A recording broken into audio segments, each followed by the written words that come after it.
जय श्रीमन नारायण, जय पितृदेवता की। कैसे हैं मेरे यूट्यूब परिवार सब? उम्मीद है नारायण लक्ष्मी कृपा आप सब परिवार पर बन रही है और बनी रहे, और पितरों की कृपा विशेषता आप सब परिवार पर बनी रहे।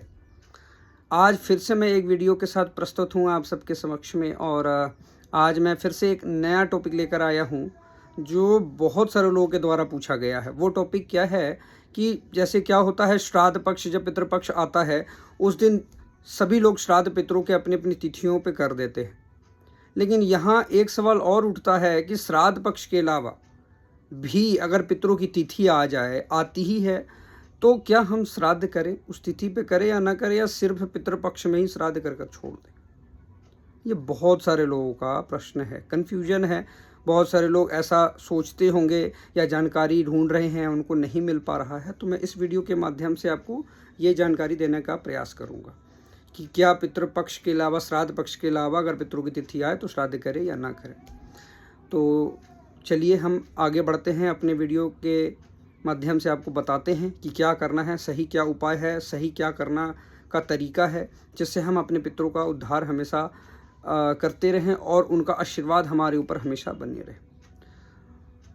तो क्या होता है कि जब पितरों की तिथि आती है श्राद्ध पक्ष में, तो हम लोग अपने पितरों के तिथि पर हम गया जी में आकर या पिंडदान करते हैं, श्राद्ध करते हैं, या हम अपने घर में पितरों का पिंडदान श्राद्ध करते हैं।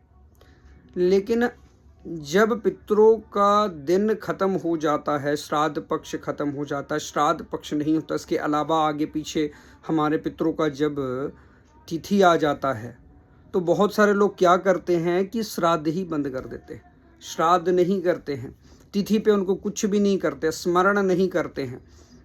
कहते हैं कि जब मैंने श्राद्ध पक्ष तिथि पे उनका श्राद्ध कर ही दिया है तो फिर हम अन्यथा दिन क्यों करें। तो मैं इस चीज़ का बहुत ही अच्छे तरीके से मैं समझाना ये चाहूँगा, सिंपल वर्ड में आप लोगों को, कि देखिए, श्राद्ध पक्ष पितरों का दिन माना गया है, ये हम आप सभी जानते हैं। तो श्राद्ध पक्ष के दिन तो उनको स्मरण करना ही है, चाहे आप इस संसार के किसी भी कोने में हो, विदेश में हो, इंडिया में, भारतवर्ष के किसी भी कहीं भी हो, उनका वो दिन है। जैसे हमारा आपका बर्थडे आता है तो हम लोग हर्षोल्लास से अपने बर्थडे को मनाते हैं।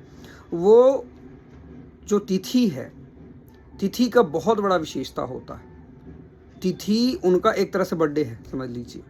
मैं समझाने का प्रयास कर रहा हूँ, मैं जिस तरीके से आप समझ लें सिंपल वर्ड में। तो श्राद्ध पक्ष जो है वो उनका दिन है, उस दिन तो आपको करना ही है उनके तिथि पे। अन्यथा जब पितरों का श्राद्ध पक्ष के पहले आ जाए, तिथि आपका किसी भी महीने में आ जाए, या श्राद्ध पक्ष के बाद भी किसी महीने में उनकी तिथि पड़ जाती है, आ जाती है, तो मैं आपसे ये रिक्वेस्ट करूँगा कि आप उसको शून्य मत कीजिए। मैं ये नहीं कहूँगा कि बृहद रूप से जब श्राद्ध पक्ष में श्राद्ध कर ही दिया है तो उस दिन भी बृहद रूप से करें। ठीक है, समय नहीं है बहुत लोगों के पास आज के ज़माने में, हो सकता है बहुत सारे गरीब परिवार है उनके पास धन भी ना हो, किसी के पास समय का अभाव है, कोई फॉरेन में है, कोई विदेश में है जिसके पास वो व्यवस्था नहीं बन पाती है, तो ज़्यादा मात्रा में ना कर पाएँ तो कोशिश ये करें कि तर्पण कर दीजिए। तर्पण तो नित्य क्रिया है, कर सकते हैं, कोई परेशानी नहीं है। कुछ कच्चा राशन वगैरह घर से दान कर सकते हैं, कोई परेशानी नहीं है। कुछ दान धर्म अपना कर दीजिए, जो भी आपको उचित लगे। एक आध ब्राह्मण को भोजन, श्राद्ध अंते बुरी भोजन, एक आध ब्राह्मण अगर आपके घर में आ जाए और आकर खाना खा ले।